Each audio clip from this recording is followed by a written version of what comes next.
Halo semuanya, balik lagi sama gua Raffi Eka Putra. Dan kali ini di samping gua ada mobil yang, mobil ini segmennya sangat hot di Indonesia ya. Karena dia SUV ya, seperti kebanyakan orang suka. Dan dia ukurannya compact ya. Jadi ini adalah mobil yang, sangat laku di Indonesia. Ini adalah Beijing X55 yang akan langsung bersaingan dengan Honda HR-V dan SUV-SUV semi crossover kecil lainnya. Seperti apa mobilnya? Let's go ikut.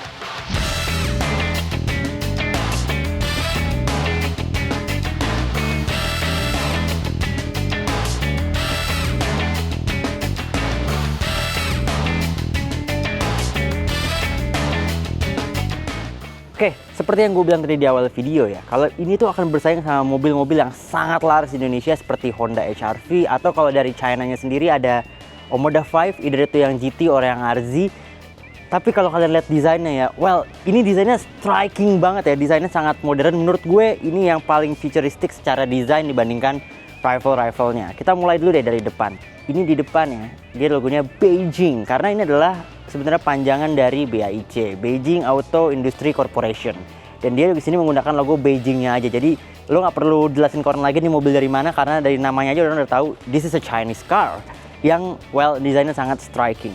Terus kalau kita lihat lampunya ya, lampunya tuh tajam banget. Ini yang membuat dia terlihat sangat agresif kalau dari depan ya. Dan lampunya ini untuk klaster atasnya itu cuman lampu senja, diarel, serta turning lamp yang dia secara bergantian akan mengganti fungsi. Sementara lampu utamanya ada di bawah sini yang juga sudah full LED. Ini ada tulisannya nih, full LED precision. Apalah itu maksudnya terserah. Tapi di bawahnya dia nggak ada fog lamp, dia adanya fog lamp belakang. Dan ya overall perlampuannya seperti itu terlihat sangat striking kalau dari jauh ya. Kemudian kalau kita move ke sini ya, dia kelihatan seperti mobil listrik karena kayak nggak ada grillnya gitu ya. Dan kalau ini kita warnain biru seperti ini, kayaknya tuh kita bisa lari dari ganjil genap. But please don't do that ya, because that's against the law. Jangan berpura-pura jadi mobil listrik. Kalau mau beli mobil listrik aja. Dan sebenarnya dia ada openingnya ya. Di sini tuh dia ada openingnya yang tertutup dengan baik karena dia skema warnanya adalah yellow and black ya. Yellownya yang sangat striking ini dan blacknya yang ada di sini sampai ke atap yang black juga. Jadi lubang-lubang air intake tuh tersembunyi dengan baik, kecuali yang bawah sini yang untuk intercooler emang gede banget ya. Dan di sininya dia ada radar. Ini udah gua cek tadi.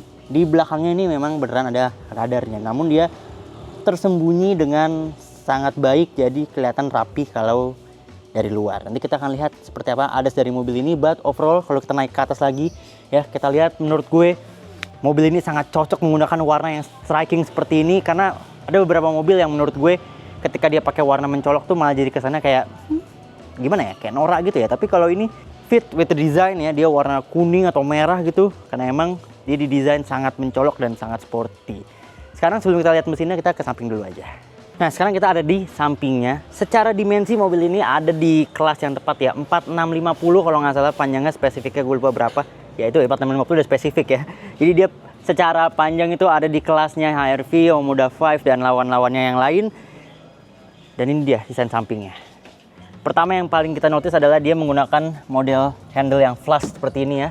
Dan di sini perpaduan antara hitam dan yellow-nya menurut gue oke banget, serta dia juga ada chrome yang panjang dari depan sampai ke belakang sini. Dan dia ada roof rail yang ini dicat juga ya. Ini ada catnya gitu, nggak cuma warna plastik. Jadi dia fit well with the roof, dan dia juga spionnya warna hitam, serta di bawah spionnya kalau kalian lihat ada kamera, because mobil ini sudah punya kamera 360. Dan sekarang kita langsung pindah ke bagian bawah, karena mungkin kalian akan lihat ya, di bawah sini tuh kayak bannya kecil banget ya. Padahal kalau kita baca spek bannya, ini adalah ban dengan ukuran 255/55 ring 19. Jadi ini 19 inci, namun dia tetap memberikan ban yang sangat tebal. Bannya dari Hankook Dyna Pro HP2 ya. Jadi ini ban yang cukup bagus. Yang gue amazed adalah dimensi dari ban ini, karena 19 inci dan dia tetap memberikan ruangan yang tebal ya. Jadi kalau kalian mau upgrade ke 20 inci itu ini masih bisa banget, dan mungkin masih agak sedikit comfort ride-nya. Jadi don't be mistaken, ini ban yang sangat lebar secara profil maupun ukuran velgnya. Lalu bagaimana belakangnya? Nah sekarang kita ada di belakang, dan belakangnya itu nggak kalah sporty dibandingkan depannya. Ini kalian cek look ya, sebentar lihat. Overall desainnya ini sporty banget, tajam banget, dan ini yang paling gue notice adalah di atas dia spoilernya kebelah dua gini ya, seolah-olah ada airflow, dan di tengah-tengah kebelahan dua ini itu ada si shark fin antenanya. Ini kalau di senjata api itu ya, ini kayak pisir yang tengah-tengahnya ada kekerannya gitu ya, kalian bisa lihat dari sini dan bisa siap tembak. Ini keren banget sih, gue suka banget desain spoiler yang kebelah dua serta di tengahnya ada shark fin antena seperti itu. Kemudian kalau kita ke bawah dia dapat wiper, alhamdulillah ya, dapat wiper belakang, dan ini dia ada lagi-lagi ada logo Beijing yang gede banget, tapi di sana juga dia ada logo BAIC. Kalau menurut gue itu logo BAIC agak unnecessary ya, karena like all ya hampir semua Chinese car mereka punya kebiasaan yang Beijing everywhere, dan menurut gue BAIC itu agak unnecessary, tapi ini masih ya acceptable ya, nggak terlalu banyak maksudnya emblem-emblemnya. Terus kalau kalian lihat desain lampu belakangnya juga ini striking banget ya, tajam-tajam banget sesuai sama overall desain lainnya. Dia ada namanya nih, Interactive LED Pixel, karena dia ada pixelated di sininya nih. Kalau misalnya gue pegang kuncinya ya, gue pencet aja biar dia nyala. Nah, dia ketika nyala tuh bawahnya pixelated seperti ini, dan di atasnya ada LED bar yang desainnya tuh futuristik banget, 3 baris sampai sana, dan sennya juga ngikuti desain atasnya. Menurut gue ini desain lampunya keren banget sih. Gue nggak melihat dia meniru siapa-siapa di sini, tapi dia bisa come up with desain yang sangat oke untuk dilihat. Good job Chinese automotive industry karena berhasil membuat hal yang original dan keren. Kemudian kalau kita ke bawah dia ada fog lamp belakangnya seperti yang tadi gue bilang, dan dia knalpotnya ada 4. Dan meskipun ini sebenarnya pipa aslinya tuh kecil di sana ya, ini cuma finisher aja yang gede. Tapi at very least ya, dia tuh benar-benar ada 4 pipa yang nyambung sampai ke belakang. Nggak cuman 2 atau bahkan 1 yang dipura-pura 4 seperti banyak mobil-mobil Eropa zaman sekarang ya. Ini masih ori bos. Dan ini dia ada diffuser yang dicat warna hitam, dan di atasnya ada cladding plastik dengan sensor parkir yang flush dengan si cladding plastiknya ini. Lalu bagasinya sendiri dia sudah elektrik. Kita akan buka, tapi gua ambil dulu kuncinya. Ya, ini dia kuncinya. Ini sama kayak kunci-kunci baik lainnya, cuman tulisannya Beijing di sini ya. Tapi dia mirip banget sama kunci Mercy, because BAIC lagi-lagi dia punya saham yang lumayan besar di Mercedes-Benz. So, yeah, this is a pass lah. Bagasi ini bisa dibuka dari remote, or you can press here. Wait. Ya. Nah, dia akan membuka seperti ini. Nah, di dalamnya dia ada partisi ya. Partisi ini bisa ditarik of course. Tapi dari kelihatannya sepertinya dia fix ya. Dia nggak bisa dibuka supaya wait. Tapi dia bisa di ini sih. Ya, mungkin bisa dibuka, tapi ya sebenarnya nggak perlu juga karena dia cuma 2 baris bangkunya. Dan ini bagasinya lumayan luas banget sama seperti mobil-mobil di kelasnya. Serta di sini juga dia ada lampu yang sudah LED dan ada power outlet 12 volt yang bisa sampai 120 watt. Di baliknya dia ada nih plat nomor sebelumnya ya. Jadi mobil tes itu plat nomornya emang selalu sementara, dan ini plat sebelumnya ada di sini. Di sini ada dongkrak, ada ini, dan kalau diangkat lagi, nah ada ban serep di baliknya yang dia merupakan ban serep space saver dengan ukuran 135/90 ring 17. Jadi ini hanya untuk sementara aja sampai kalian bisa memperbaiki ban utama kalian. Tapi at least ya dikasih ban serep, karena udah mulai langka ya mobil yang ngasih ban serep di era sekarang.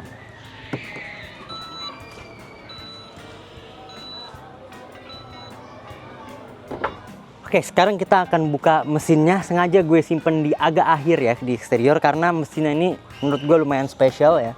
Ini gue tarik 2 kali dari dalam untuk bukanya, tapi dia belum hidrolik, jadi masih harus pakai tongkat-tongkat seperti ini ya. Dan ini mesinnya sebenarnya kelihatannya biasa aja ya. Secara engine bay dia ya lumayan rapih lah, tapi nggak terlalu banyak gimmick-gimmick kayak di cover gimana gitu ya.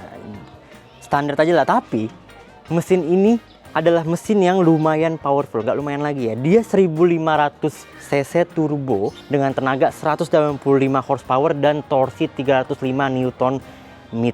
Dan nggak sampai situ aja, itu disematkan atau dikombinasikan dengan transmisi 7-speed dual clutch dari ZF. Jadi karena dia punya sama Mercedes-Benz ya, banyak part dari mobilnya atau dari mesinnya juga yang sharing sama Mercedes-Benz, di co-develop bersama Mercedes-Benz, dan dia juga menggunakan transmisi asal Jerman dari ZF. Jadi harusnya nanti kita lihat ya, performance dia nih harusnya luar biasa banget dengan angka dan transmisi yang kayak gitu. Gue nggak sabar banget buat coba mobilnya. Untuk sekarang kita tutup lagi kap mesinnya dan kita lihat seperti apa interiornya. Let's go. Ini berat banget loh kap mesinnya. Oke, sekarang kita sudah ada di interior dari Beijing atau BAIC X55 ya. Ada duanya namanya. Dan kita ada di bagian belakangnya. Di belakang sini, ya ini kan SUV yang untuk dikendarai ya. Ini bukan SUV yang kalian beli untuk disupirin. Jadi sebenarnya di belakang sini normal-normal saja, nggak ada something special or anything ya. Bahan joknya enak, surprisingly. Dia lumayan empuk, nggak flat kecuali yang tengah nih. Yang tengah kayaknya agak flat nih ya. Tapi yang kiri atau kanannya dia oke. Ada cup holder di sini yang ada armrestnya juga. Kebalik, armrest yang ada cup holdernya juga. Dan ini kalau nggak salah bisa dibikin agak rebah lagi deh. Coba ya. Oke, ternyata itu udah paling mentok, tapi dia bisa dinaikin justru karena dia udah paling mentok. Nah, dia bisa ada playnya sedikit, tapi dikit banget ya. Nah, nah ini dia lebih rebahnya ternyata. Ya beginilah, lumayan lah sebenarnya dibandingkan versi defaultnya, tapi not much. Kemudian di atas juga kita dapat panoramic sunroof ya, yang depan bisa dibuka, yang belakang kaca mati, tapi ini udah jadi lebih luas interiornya. Serta kalau headrest ini nih masih fix, tapi headrest yang tengah dia adjustable. Tapi posisi reduksi ya biasa aja kayak mobil-mobil pada umumnya. Kita dapat tweeter di sini dan di sini karena total speakers di mobil ini ada 8. Kemudian juga ada charging port di sini 1 buah ya, dan ada 2 outlet AC yang bisa di-adjust individually ya, seperti ini. Sisanya nothing much going on di belakang. Ada lampu di sini, of course, karena di sini nggak bisa naruh lampu. That's it. Sekarang kita langsung aja pindah ke bagian depannya di mana sebenarnya kita duduk kalau beli mobil ini. Let's go.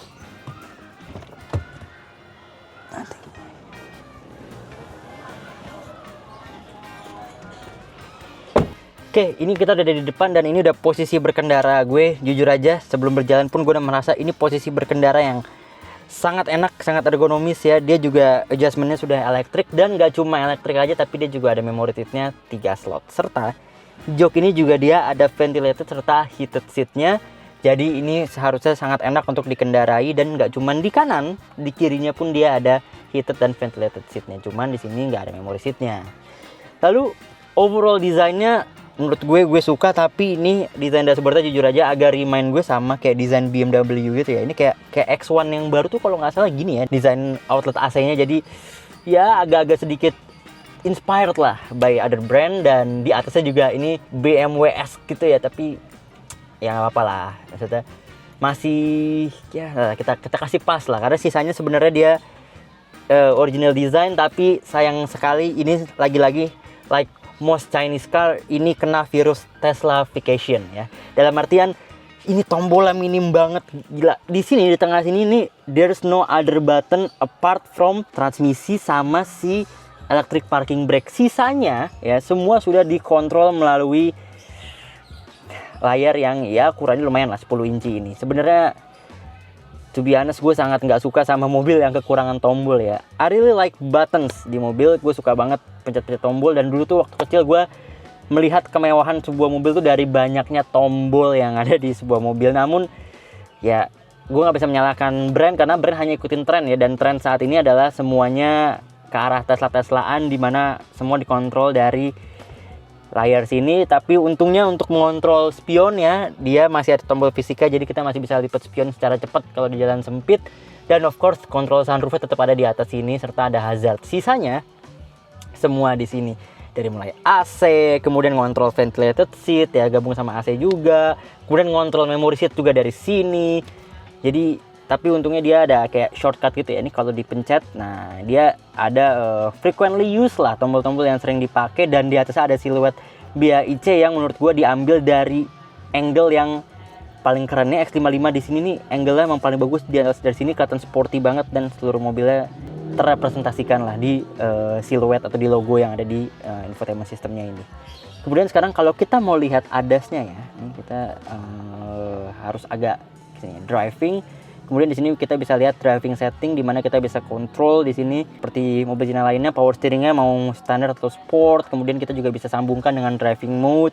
Kita bisa matikan ESP dari sini, wireless charging, prompt tone-nya bisa kita set berisik atau enggak. Terus dia juga kita lihat ada ICA atau ya Intelligent Cruise Control Assist ini ya.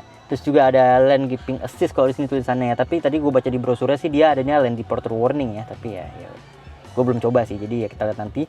Kemudian Forward Safety Assist juga dia ada Automatic Emergency Brake serta Forward Collision Warning, dan ada Attention Assist juga yang bisa tahu kalau kita pay attention apa enggak ke mobilnya. Tapi gue nggak melihat ada sensor di sini.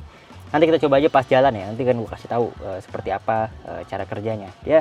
Dan dia juga ada kamera 360 seperti yang tadi gue bilang ya. Ini kamera 360 nya juga dia lumayan bagus ya resolusinya. Dan ketika pintu dibuka seperti sekarang ini, dia akan matikan citra dari pintu yang sedang dibuka supaya nggak misrepresentasi atau misleading drivernya. Dan driver notice kalau ini tuh mati gitu loh. Kemudian kalau kita switch ke 3D juga dia akan kasih white space seperti ini di sebelah pintu yang sedang dibuka, sehingga soalnya ada mobil yang tetap kelihatan citranya tetap ada dan takutnya malah ngasih citra yang salah, dia prefer buat dimatiin, which is menurut gue good idea juga. Setirnya dia sporty banget seperti yang gue bilang di sini, like most Chinese car, lagi-lagi dia belum di switch. Jadi sebelah kiri ini dia untuk kontrol instrumen, sementara sebelah kanan untuk kontrol si entertainment system serta layar yang ada di sini. Switch dia lagi-lagi karena dia punya Mercedes-Benz ya, saham dia mirip banget sama switch Mercedes-Benz. Dia juga sennya ada di kiri dan info di instrumen clusternya standard like most Chinese car. Secara features ada wireless charging di sebelah sini dan ada storage space di sini. Di depan sana ada 2 USB di mana satunya bisa buat USB ke sini, namun dia belum punya Apple CarPlay. Kalian tetap harus pakai Bluetooth kalau mau konekin handphone kalian ke sini. Dan di kanannya ada charging port only yang USB-C. Dan di sini itu juga ada 12 volt outlet lagi serta ada juga satu USB slot lagi di sebelah sini, dan di sini bisa dibuka outlet AC-nya, jadi bisa sedikit memberi pendinginan di area sini kalau kalian mau taruh minuman. Secara overall berarti kalian bisa ngecas kayaknya kurang lebih 6 sampai kalau pakai outlet belakang berarti sampai 8 gadget ya di mobil ini. So it's quite nice. Dan di bawah sini ada storage space yang hollow seperti ini ya. Jadi bisa buat taruh tas kecil ya, clutch atau anything di bawah sini. Dan ada glove box di sini serta di atasnya lagi-lagi dia ada panoramic sunroof yang untuk bagian porsi depannya of course dia bisa dibuka, nggak cuma tilt aja, dan bukaannya juga ini bukaannya lumayan besar ya. Dan dia juga setahu gue ada voice command, jadi harusnya kita bisa buka si panoramic sunroof ini menggunakan voice command. Kursinya ada satu kekurangan yang gue rasakan ya. Ini tuh dia sporty bucket seat gitu, ala-ala. Nih kalau kalian kanan kiri ada supportnya. Tapi jadinya kalau buat orang-orang yang gue tuh punya kebiasaan kalau mau merging ke lane sebelah kanan atau kiri, gue suka shoulder check dulu, gue begini ya. Dan di mobil ini agak susah buat shoulder check ke belakang karena ada porsi di sebelah sini. But fortunately dia ada blind spot warning yang meskipun baru nyala kalau kita sen atau kita nyalakan turning lamp, baru dia blind spot warningnya ngasih warning atau peringatan ke kita kalau ada kendaraan di samping. Terakhir di sini juga dia ada ambient light yang ada di setiap pintu, tapi di depan dashboard sini dia nggak ada ya. Di depan dashboard sini dia nggak ada ambient lampnya, sayang sekali. Padahal kalau kita lihat buka setting perlampuan di sini terus kita switch ke ambient lamp, harusnya di dashboard situ dia ada ambient light ya. Tapi di unit tas kami ini di sini nggak ada, ini hitam aja kalau malam. Dan bahan dashboardnya juga lumayan empuk ya, lumayan oke. Nah, that's it ya. Menurut gua desain interiornya so-so lah, cukup lah, sporty sesuai luarnya. Sekarang kita lihat apakah driving impressionnya sama sportinya dengan desain interior maupun eksteriornya. Let's go, kita cam on. Oke, sekarang kita sudah ada di dalam interior dari Bike X55 2 ya. Dan sebelum gue sampaikan driving impressionnya, gue mau sampaikan satu hal lagi dulu. Tadi sebelum gue jalan tuh gue biasa preview dulu apa yang gue omongin tadi di eksterior dan interior. Kemudian gue menyadari satu hal. Di situ tuh gue nggak lagi mention kalau dia sekarang atap ini udah full black. Kemudian gue mention di situ kalau kursi sebelah kiri itu dia hanya electric seat tapi tidak memori. Which is sebenarnya ya, kalau kita pikir-pikir plafon warna hitam, kemudian bangku penumpang yang sudah elektrik juga, itu merupakan hal yang luar biasa sebelum diserang mobil-mobil Cina seperti ini. Nah, karena sekarang kita sudah sering menggunakan mobil China, mereview mobil China, gue merasakan kalau fitur-fitur itu tuh sekarang sudah hal yang biasa, dan ya sudah, itu tidak terlalu worth mentioning gitu.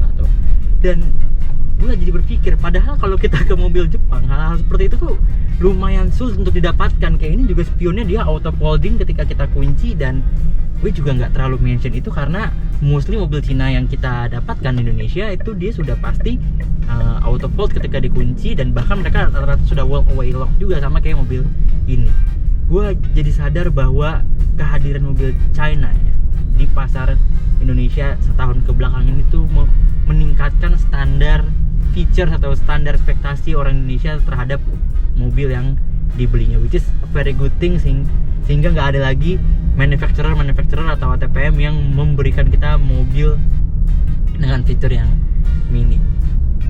Oke, sekarang kita masuk ke driving impression dari mobil ini. First thing ya, ketika gue berjalan di mobil ini, gue menyadari bahwa at low speed setirnya ini tuh nggak seenteng mobil China lainnya, which is a very good thing, karena gue sering merasakan kalau mobil-mobil China itu biasanya mengincar comfort di low speed, jadi setirnya itu kurang feedback dan terkesan kosong dan terlalu enteng gitu ya. Sementara di mobil ini gue merasa ini pas, dia masih dapat nyamannya, tapi ketika kita tekuk-tekuk itu di low speed dari ya sampai 60 km per jam itu dia terasa ada feedbacknya yang itu memberikan pengendaraan yang lebih precise lagi dibandingkan kalau setirnya terlalu enteng. Driving position juga gue rasakan ini oke banget gitu ya, karena dia juga electrically adjustable, tapi dia juga starting pointnya tuh enak gitu, jadi kita nggak perlu banyak adjust, dia udah memberikan posisi berkendara yang menurut gue enak banget gitu ya. Sekarang dia menggunakan transmisi di sini, gue bilang ketika bahas mesin tadi, dia menggunakan transmisi 7-speed dual clutch, dan kita semua tahu dual clutch ini punya kekurangan ketika dia stop and go itu terasa tidak nyaman, terasa dia ajut-ajutan atau lompat-lompatan gitu ya. Di mobil ini surprisingly ini way better dibandingkan banyak DCT China yang gue coba lagi. Oke, dia di kecepatan 0 terus kita jalan gitu ya, ketika kita baru jalan memang tetap ada rasa jumpy-nya, dan itu normal ya, semua dual clutch itu punya kekurangan itu.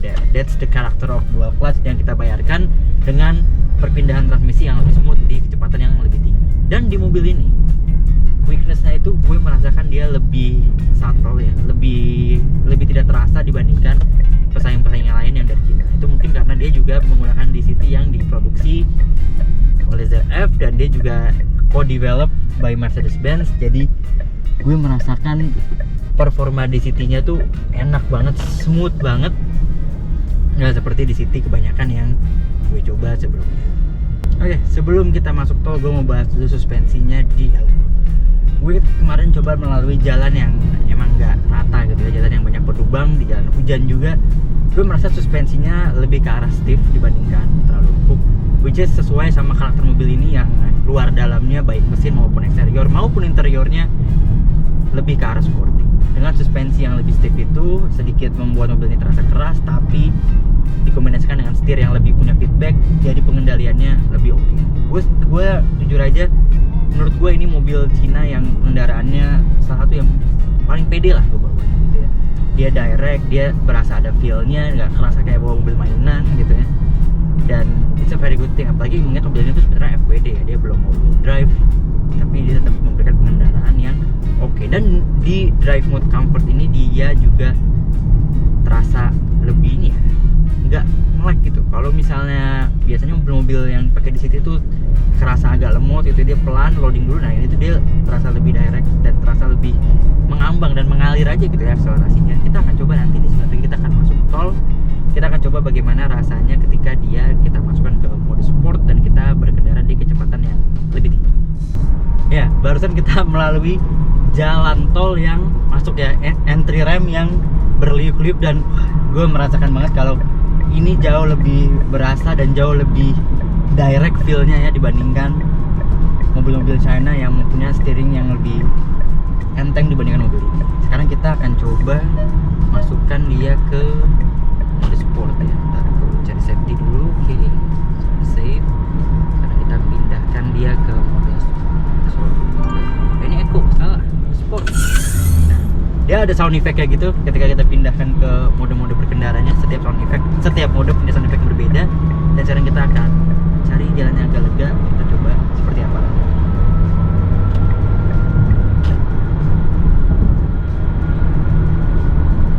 Alright, sekarang gue akan coba ya akselerasinya di mode sport.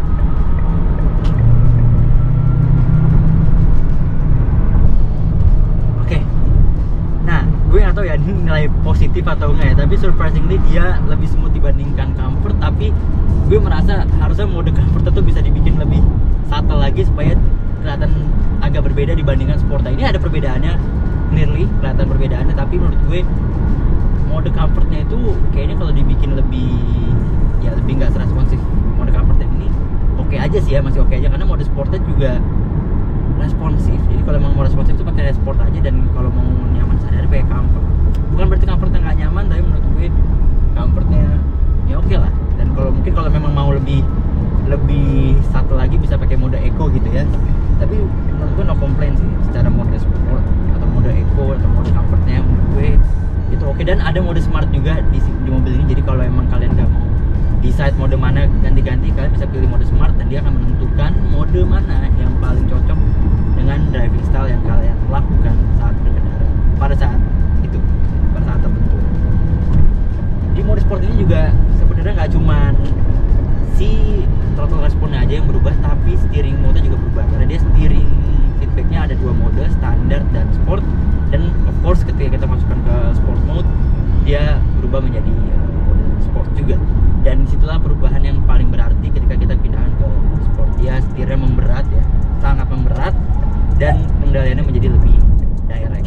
Tapi di comfort pun gue gak ada komplain. Jadi kalau gue mungkin beli mobil ini, mungkin gue akan lebih banyak spend time di mode comfort, karena mode comfort sudah mengakomodir kebutuhan driving gue. Bahkan untuk gue mau ngebut juga di comfort itu more than enough. So why should I use the sport mode? Kan takut jadi lebih boros kan. Mengingat ini adalah gasoline car, bukan electric car. Jadi mode sport itu pasti akan memberikan konsumsi bahan bakar yang lebih buruk. Let's turn back to comfort.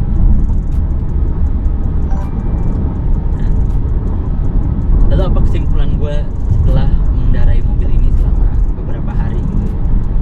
Gue merasa mobil ini cukup refined ya. Mobil ini tuh cukup oke, plus minus. Tapi dari segi eksterior tuh gue suka banget. Kalau interior jujur aja gue lebih suka pesaingnya, Chery Omoda 5. Tapi kalau eksterior no debat ya, gue sangat suka eksteriornya. Gue prefer ini jauh dibandingkan eksterior dari Chery Omoda 5. Soal harga, nah berapa sih harga mobil ini? Mobil ini tuh harganya 487 juta rupiah. Berarti harganya sudah mepet sama Chery Omoda 5 GT yang all-wheel drive di 493 juta rupiah. Dia selisih 5 juta, tapi dia ini masih FWD. Sementara kalau di Chery Omoda 5 GT kita sudah dapat yang all-wheel drive. Dan secara performance juga sebenarnya mobil ini tuh plus minus ya. Dan dia secara horsepower lebih kecil, dia 180 horsepower lah let's say. Sementara si Chery Omoda 5 GT itu 197 horsepower. Namun secara torsi mobil ini lebih besar, 305 Nm, dan si Chery Omoda 5 GT itu lebih kecil di 290 Nm.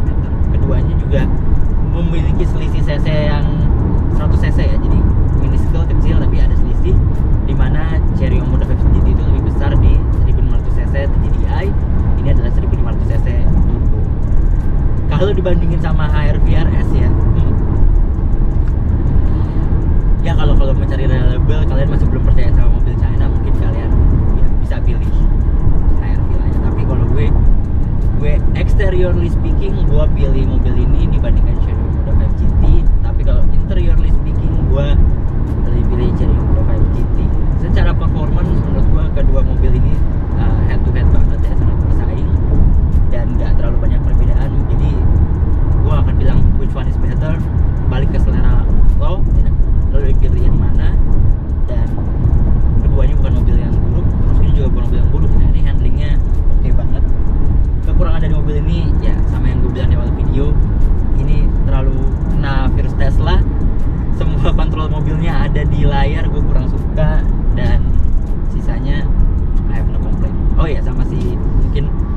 ambient lightnya ini harusnya ada di dashboard juga supaya nggak terlalu sepi.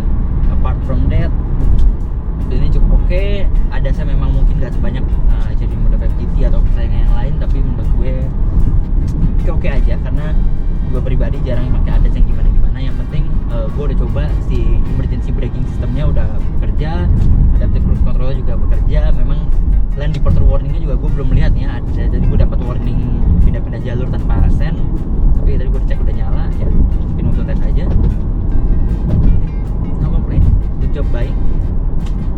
Semoga makin banyak mobil-mobil yang memberikan penawaran yang menarik atau memberikan kompetisi yang menarik buat mobil-mobil Jepang sehingga mereka bisa menaikkan featuresnya setara seperti mobil Jepang. Jadi kita nggak dapat lagi tuh mobil-mobil yang kita sebut trondolan atau fitur-fitur yang jauh berbeda dibandingkan versi ekspor atau versi luar negeri.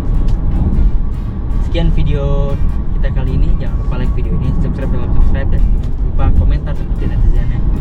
Saya Rafa Putra, signing out. Sampai